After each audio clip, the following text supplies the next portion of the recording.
Hello and welcome to down of coders. आज हम solve करेंगे Euler circuit in an undirected graph.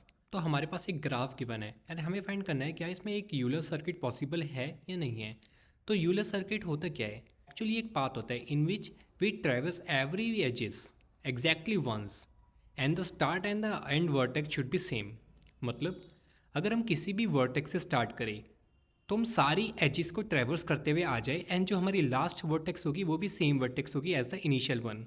अब इस क्वेश्चन को करने के लिए हम ग्राफ की एक प्रॉपर्टी यूज करेंगे। वो प्रॉपर्टी क्या कहती है? A graph is said to be a Euler circuit if every vertex in graph has an even degree. Even degree मतलब हर एक वर्टेक्स के पास मल्टीपल ऑफ टूज में एजिस होंगी। अगर हम इस ग्राफ में देखें तो what is the degree of zero? तो जीरो के पास डिग्री टू है क्योंकि इससे दो वर्टेक्स कनेक्ट है। वन की डिग्री भी टू है, इससे दो वर्टेक्स कनेक्ट है। थ्री की डिग्री भी टू है, इससे दो वर्टेक्स कनेक्ट है। एंड अगर हम इस क्वेश्चन में देखें तो इसमें जीरो की डिग्री कितनी है? दो, क्योंकि इससे दो वर्टेक्स कनेक्ट है। बट अगर हम वन की डिग्री देखें तो ये वन ही होगी क्योंकि ये सिर्फ जीरो से कनेक्ट है। एंड सिमिलरली टू की डिग्री भी वन ही होगी क्योंकि ये सिर्फ जीरो से कनेक्ट है। अब हम इस कॉन्सेप्ट को पहले प्रूव करके देखते कि एक्चुअली ये होता भी है या नहीं होता। तो हमारे पास यहाँ पे दो ग्राफ गिवन है। अब सबसे पहले हमारे पास ये वाला ग्राफ है। वर्टेक्स को मार्क करते कि हमने यहाँ से ट्रैवर्स करना शुरू करा है। अब हम यहाँ से ट्रैवर्स करना शुरू करेंगे तो सबसे पहले हमने एज को ट्रैवर्स करा। ये एज भी अभी तक अनट्रैवर्स थी तो हमने इसको मार्क कर दिया ट्रू। ये भी अब ट्रैवर्स हो चुकी है।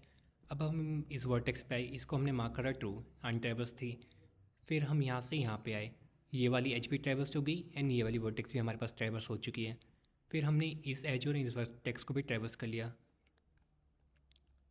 एंड फाइनली हमने लास्ट एज को भी अपने ट्रैवर्स कर लिया। अब जब हम यहाँ से अपने लूप को कंप्लीट करेंगे तो हम वापस अपनी फर्स्ट वर्टेक्स पे पहुँच चुके हैं जहाँ से हमने अपनी जर्नी स्टार्ट करी थी। तो यहाँ पे ये रिजल्ट आएगा ट्रू। तो अगर हम इस ग्राफ में देखें तो इस नोड की हमारे पास डिग्री थ्री है क्योंकि इससे तीन वर्टेक्स टच्ड है।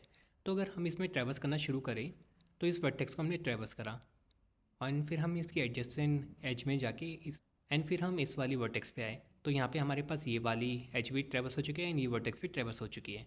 अब हम इसके बाद इस वाली वर्टेक्स पे आएंगे तो ये वाली वर्टेक्स ट्रैवर्स हो चुकी है एंड ये वाली एज ट्रैवर्स हो चुकी है। अब यहाँ से हमारे पास दो चॉइस है, या तो हम ऊपर जाएंगे या फिर हम राइट साइड में जाएंगे। तो सबसे पहले लेट से हम राइट साइड पे जा रहे हैं तो हम इस वर्टेक्स पे आए तो हमारे पास ये एज भी ट्रैवर्स हो चुकी है एंड ये वर्टेक्स भी ट्रैवर्स हो चुकी है। फिर हम यहाँ से घूम के वापस इस वाली वर्टेक्स पे आए, हमारे पास ये वाली एज ट्रैवर्स हो चुकी है बट ये वर्टेक्स हमारे पास ऑलरेडी ट्रैवर्स्ड है। बट अभी भी हमने सारी एजेस को कवर नहीं करा है क्योंकि ये वाली एज अभी भी पेंडिंग है। तो जब भी हमारे पास किसी भी वर्टेक्स की ऑड डिग्री होती है, ऑड डिग्री मतलब ऑड नंबर ऑफ नोड्स उससे कनेक्टेड होती है, तब हम उसमें यूलर पाथ कभी भी फाइंड आउट नहीं कर सकते। तो इस वजह से इस क्वेश्चन में कोई भी यूलर पाथ हमारे पास एग्जिस्ट नहीं करता। अब हमने क्वेश्चन में क्या करा है, हमारे पास ग्राफ की एक एडजेंसी मैट्रिक्स दी हुई है। हम क्या चेक करेंगे, हर एक नोड से जितने भी एडजेसेंट वर्टिसेस कनेक्टेड है हम उसका साइज चेक करेंगे। अगर वो हमारे पास ऑड नंबर्स में है तो हम रिटर्न कर देंगे फॉल्स, एल्स हम रिटर्न कर देंगे true. Thanks for watching this video. If you want more such content then please like, comment and subscribe my channel Down of Coders.